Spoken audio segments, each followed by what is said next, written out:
hali ya hewa ya siku hizi, masika ni kama vuli. Zamani kulikuwa na mvua mwezi huu ambayo haifai hata utoke nje. Lakini kwa siku hizi, hapana. Ni jua tu.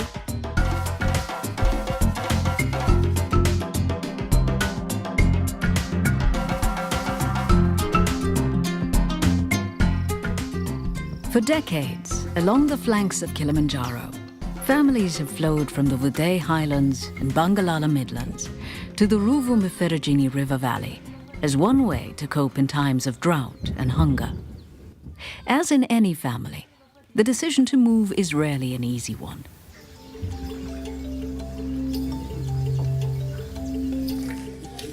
Watu walikuwa wanagombana maana maji haitoshi, alafu chakula hamna, maana jua lilikuwa kali, alafu maji yalikuwa hayatoshi, ndio wakaamua kuhama.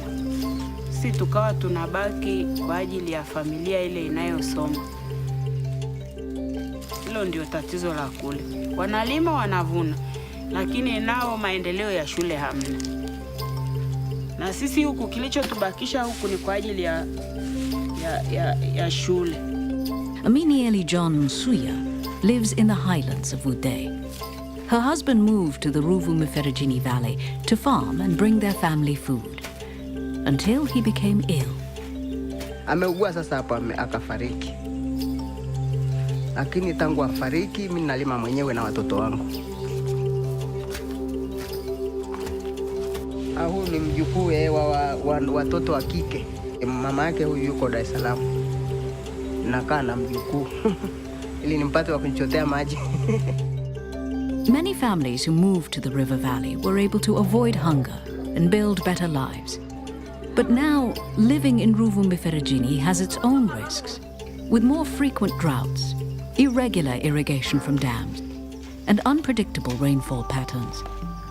Mimi nikitoka mlimani nilifuata maji kwenye ile bonde la Ruvu, na tayari haya maji nao tena yametoroka, yameshakauka, yamekuwa madogo, na huyu tayari ameshaanza kusogea tena pale nilipokuwa nimetegemea amepakimbia tena, anaanza kusogea mbele tena. Mimea haikui na dumaa, unakuta mmea unakuwa uko kufika kiwango cha juu kidogo, unadhofika, unafia hapo kwa hauendelei tena. Maji yamekuwa madogo sasa hivi, hayafiki. Sasa hivi sijalilima kabisa lipo. Tulilima sehemu ikakataa kuingia, mahindi yakafa, basi nikaacha kwanza. Poor people who rely on rainfall for farming are at great risk for hunger, as they often have few choices for their families. Sometimes even migration is not an option. Many people are in essence trapped in a cycle of poverty. Unajua sio kwamba sisi tumefanana. Kuna wengine wako juu kidogo ndio wanaotufaa. Wanatutafuta, tunaenda kwa hata kama ni kufagia mazizi, tunafagia, tunapewa, tunapata kula, tunaishi. Mvua ikishakatika hatuna la kufanya. Tunabaki hivyo hivyo, Mungu anatusaidia hivyo hivyo jinsi atakavyotusaidia. Tuna mahali pa kwenda si. And not everyone wants to move. They're connected to their land, their families and friends, and the places they call home. Instead, they want better knowledge, stronger choices, and real solutions.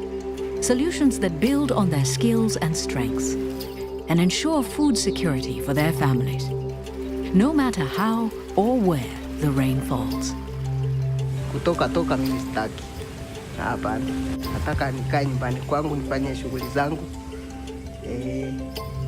Sasa ukiona hivyo vigimbi hapa, kama utahama mwezi huu, ukija yamepotea. Hayo anataka kupaliliwa kila mwezi kwa sababu kuna maji. Kwa pale tungekuwa na ndiva, tungekuwa na uhakika wa kilimo. Maana yake pale ni mfereji unatusumbua. Maana yake tunategemea mvua. Mvua ikinyesha ndio kunakuwa na mabadiliko.